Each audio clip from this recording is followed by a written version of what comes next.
साबिक DGISI lieutenant general retired Faiz Hamid का नाम 2 दिन से खबरों में है। परसों फैजाबाद धरना कमीशन की रिपोर्ट सामने आई जिसमें जनरल फैज हमीद को क्लीन चिट दे दी गई और कल उनके खिलाफ पाक फौज ने top city housing society scandal के हवाले से आला सतह की इंक्वायरी शुरू कर दी है, जिसकी सरबराही एक मेजर जनरल को दी गई है। फैजाबाद धरना कमीशन ने तो अपनी रिपोर्ट में बज़ाहिर जनरल फैज हमीद को क्लीन चिट दे दी है, लेकिन इस रिपोर्ट के मंदरजात सामने आने और इंकिशाफात का सिलसिला जारी है। कमीशन के सामने दिए गए उस वक्त के वजीर दाखिला एहसन इकबाल, वजीर कानून जाहिद हामिद, सेक्रेटरी दिफा इकराम उल हक और खुद जनरल फैज हमीद के बयान सामने आ गए हैं। जियो न्यूज़ के नुमाइंदे एजाज सैयद इन बयानात की तफसीलात सबसे पहले सामने लाए हैं। कमीशन की रिपोर्ट के मुताबिक साबिक वजीर दाखिला एहसन इकबाल ने अपने बयान में कहा कि पंजाब इंतजामिया का बज़ाहिर ख्याल था कि किसी भी पुरतशद्दुद कार्रवाई से गुरेज किया जाए और मुजाहिरीन को मुज़ाकरात के जरिए रोकने की कोशिश की जाए, लेकिन TLP ने रुकने से इनकार कर दिया और इस्लामाबाद की तरफ मार्च जारी रखा। जब TLP इस्लामाबाद पहुंची और फैज़ाबाद में धरना दिया तो रावलपिंडी इंतजामिया को उनकी खुराक की सप्लाई मुनक़ता करने को कहा गया ताकि उन्हें मुंतशिर होने पर मजबूर किया जा सके। बदकिस्मती से ऐसा ना हो सका और रावलपिंडी की तरफ से सप्लाई जारी रही। एहसन इकबाल ने अपने बयान में मजीद कहा कि 22 नवंबर 2017 को वज़ीर आज़म की ज़ेर सदारत एक इजलास हुआ जिसमें ISI के DGC major general Faiz Hameed से कहा गया कि वो इस मसले को पुरअमन तरीके से हल करने के लिए मुज़ाकरात में सहूलत फराहम करें, जबकि धरने के लिए DG पंजाब रेंजर्स को मुश्तरका फोर्स कमांडर बना दिया गया। इस फैसले के बाद DGC जनरल फैज हमीद ने मुज़ाकरात किए और एक मुसविदा लाए जिसमें वजीर कानून के इस्तीफे के TLP के मुतालबे पर पहले ही इत्तेफाक हो चुका था। मुसविदे पर मेजर जनरल फैज हमीद का नाम बतौर दस्तखत कुनंदा भी मौजूद था। उन्होंने मुसविदा वजीर आज़म के साथ शेयर किया, मगर वजीर आज़म शाहिद खान अब्बासी की पहले से ही राय थी कि हमें वजीर कानून के इस्तीफे के मुतालबे से इत्तफाक नहीं करना चाहिए और मेजर जनरल फैज हमीद को सीनियर मिलिट्री ऑफिसर होने की वजह से दस्तखत कुनंदा नहीं होना चाहिए। एहसन इकबाल के मुताबिक मैंने भी वजीर आज़म से इत्तफाक किया और जब मैंने इन बातों को मेजर जनरल फैज हमीद के साथ शेयर किया तो उन्होंने जवाब दिया कि ये मुआहदे का हतमी मुसविदा है जो धरने को मुंतशिर करने के लिए TLP के साथ तय पाया है। TLP जमानत के तौर पर मेरे दस्तखत के बगैर मुआहदे को कबूल नहीं करेगी। एहसन इकबाल के मुताबिक बिलाशुबा ये वाक़या हमारी तारीख के सियाह तरीन अदवार में से एक था और वाक़यात की बुनियाद और ये अंदाज़ा लगाना मुश्किल नहीं था कि ये हुकूमत को गैर मुस्तहकम करने या गिराने और PTI को इक़्तिदार में लाने के बड़े खेल का हिस्सा था। इससे पहले सितंबर 2017 में जब वज़ीर आज़म नवाज शरीफ की नाअहली के बाद उनकी नशिस्त पर ज़िमनी इंतखाब हुआ था तो देखा गया था कि 2 मजहबी जमातों यानी मिली मुस्लिम लीग और TLP को नून लीग के मजहबी वोट बैंक को तकसीम करने के वाज़े डिज़ाइन के साथ खड़ा किया गया था। ये तहरीक तहफ़्फ़ुज़ ख़त्म नबुव्वत नहीं थी बल्कि तहरीक ख़त्म हुकूमत थी जो धरने के ज़रिए अपना मकसद हासिल करने में नाकाम रही। जबकि कमीशन की रिपोर्ट के मुताबिक उस वक्त के वज़ीर कानून जाहिद हामिद ने अपने बयान में कहा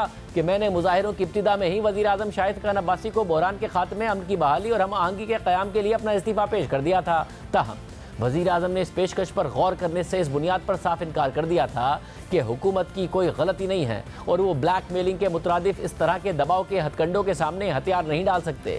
नून लीग की पूरी क़यादत का भी यही मौक़िफ़ था। जाहिद हामिद के मुताबिक धरने के दौरान वज़ारत कानून के दफ्तर में ISI अफसरान से मेरी 2 मुलाकातें हुई। पहली मुलाकात में एक अफसर जिसका नाम और रैंक मुझे याद नहीं, गालिबन कर्नल ने मेरे इरादों के बारे में जानना चाहा। मैंने कहा कि वज़ीर आज़म और पार्टी क़यादत की हिदायत के मुताबिक मैं काम करूंगा। दूसरी मुलाकात DGC major general Faiz Hameed से हुई जिन्होंने मुझे मशवरा दिया कि बहरान के खात्मे के लिए क्या मैं मुख्तसर वक्त के लिए वफाकी वज़ीर के ओहदे से अलग होने पर गौर कर सकता हूँ। जनरल फैज हमीद का ख्याल था कि अगर मैं छुट्टी पर चला गया तो भी TLP मुतमईन हो सकती है। मैंने उन्हें बताया कि मैं पहले ही वज़ीर आज़म को अपना इस्तीफ़ा पेश कर चुका हूँ जो इस बात पर बज़िद हैं कि वो इस किस्म के दबाव का शिकार नहीं होंगे। जाहिद हामिद ने मज़ीद बताया कि मैंने वज़ीर आज़म हाउस में होने वाले इजलास में शिरकत की जिसमें DGC समेत वज़ारत दाखिला, पंजाब हुकूमत, इस्लामाबाद इंतज़ामिया और ISI के नुमाइंदों ने शिरकत की। वज़ीर आज़म शाहिद खान अब्बासी ने जोर देकर कहा कि वो मौजूदा हालात में मेरा इस्तीफ़ा कबूल करने के बजाय खुद इस्तीफ़ा दे देंगे, यहाँ तक कि असेंबली भी तहलील कर देंगे।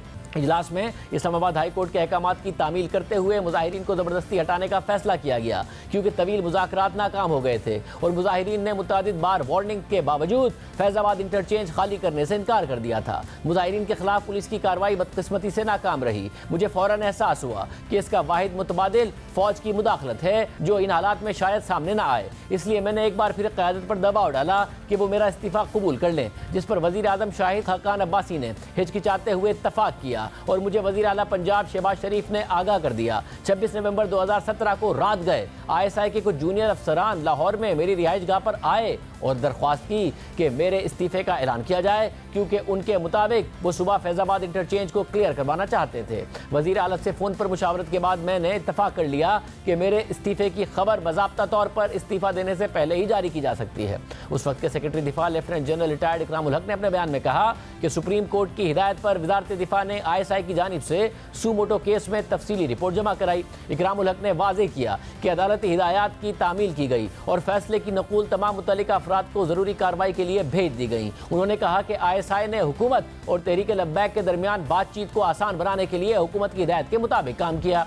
ISI के DGC मेजर जनरल फैज़ हमीद ने किसी कानून या SOP की खिलाफ वर्जी नहीं की, बल्कि मुज़ाकरात के नतीजे में मुजाहिरीन का धरना खत्म कर दिया गया। इकरामुल हक के मुताबिक सुप्रीम कोर्ट के फैसले में मुसल्लह अफवाज के किसी एहलकार का धरने में मुलविस होने या 2018 के आम इंतखाबात के नताइज को तब्दील करने या इंतहा पसंदों की माली मुआवनत करने के हवाले से नाम नहीं लिया गया। काबिल एतमाद शवाहिद की अदम मौजूदगी में अदालती हिदायत की तामील मुमकिन नहीं थी। इस मामले को हल करने के लिए एक नजरसानी की दरख्वास्त दायर की गई थी, जिसमें मुसल्लह अफवाज को मुतासर करने वाली मनफी ऑब्जर्वेशंस को ख़त्म करने की सदा की गई थी। इसके अलावा कमीशन के सामने जमा कराया गया जनरल फैज़ हमीद का बयान भी सामने आ गया है और रिपोर्ट के मुताबिक जनरल फैज़ हमीद ने वाज़ेह किया कि तहरीक लब्बैक दहशतगर्द तंजीम नहीं थी। जनरल फैज़ हमीद ने तहरीक लब्बैक की तरफ से मार्च के इनेकाद या उन्हें लॉजिस्टिक सपोर्ट देने में किसी एजेंसी के मुलविस होने से भी साफ इनकार किया। उन्होंने इस नुक्ते को वाज़ेह किया कि तहरीक लब्बैक के रहनुमाओं ने DGIB के बजाय उनके जरिए मुज़ाकरात करने पर इसरार किया, क्योंकि चार्ज्ड माहौल में पुलिस और रेंजर्स की कार्रवाइयों की वजह से TLP क़यादत ने बतौर जामिन आर्मी चीफ के दस्तखत तलब करते हुए हुकूमती नुमाइंदे के साथ मुआहदे पर दस्तखत करने से इनकार कर दिया था। जनरल फैज़ हमीद के मुताबिक उन्हें सिक्योरिटी एस्टैब्लिशमेंट की जानिब से दो फरीकों के दरमियान सालिस के तौर पर दस्तखत करने पड़े, जो DG ISI और आर्मी चीफ की इजाज़त से किए गए। इस पर उस वक्त के वज़ीर दाखिला एहसन इकबाल और वज़ीर आज़म शाहिद खान अब्बासी ने भी इत्तफाक किया था। रिपोर्ट के मुताबिक जनरल फैज़ हमीद से पूछा गया कि क्या 22 नवंबर 2017 के इजलास में वज़ीर आज़म की सरबराही में कायम की गई कमेटी की हिदायत के जवाब में आपके इक़दाम मुबैना तौर पर आपके हल्फ से तजावुज़ करने के मुतरादिफ थे या नहीं थे। इस पर जनरल फैज़ हमीद ने जवाब दिया कि वो DG ISI, आर्मी चीफ और वज़ीर आज़म की रहनुमाई में काम कर रहे थे। जनरल फैज़ हमीद से पूछा गया कि काउंटर इंटेलिजेंस एजेंसी के अवलीन फ़राइज़ में से एक दहशतगर्दी की माली मुआवनत की निगरानी करना है। क्या आपको तहरीक लब्बैक की माली मदद के बारे में कुछ पता था? अगर ऐसा है तो मज़कूरा तंजीम की सरगर्मियों की माली मुआवनत कौन कर रहा था? तो जनरल फैज़ हमीद ने जवाब दिया कि मालियाती निगरानी ISI का मैंडेट नहीं है और TLP की माली सरगर्मियों के बारे में कोई ठोस सबूत दस्तयाब भी नहीं थे।